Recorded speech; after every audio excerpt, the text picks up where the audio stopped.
2025台南圣诞跨年系列活动，市长王伟体公布第3波卡数了后，有人好奇哪会无韩团？大家好，我们是亲爱的。先前伫网络顶就讨论，今年的台南会请来倒一团，因为2019年有人气女团 G IDOL 来唱过，到旧年也阁有妈妈母的成员回热。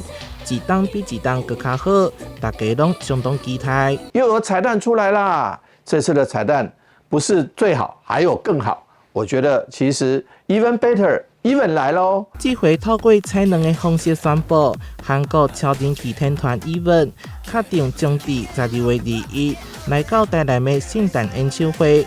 7名成员欢喜的形容影片，向台湾的 fans 拍招呼。장소들을 저희 랜덤한데 추천해주시면 너무 좋을 것 같습니다.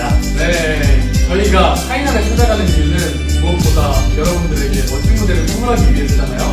甲头摆演出献给台南，唔那 even 欢迎来到王之国的本部长李俊浩，马要来跨年。大家好，我是李俊浩。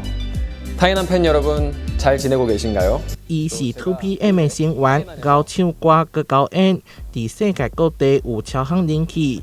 一公布就有侪人伫网络化道声市长。真的不是卖关子，实在是关子太多了，实在是我们卡司太多了，一次公布不完，大家好像都光是一次公布，大家可能没有注意到，但一次公布哈，当每一个这个卡司都在其他地方的演唱会里面都是挑大梁的哈。无上好，只有更较好。12月的圣诞跨年，互韩流陪你过。台南新闻所在采访报道。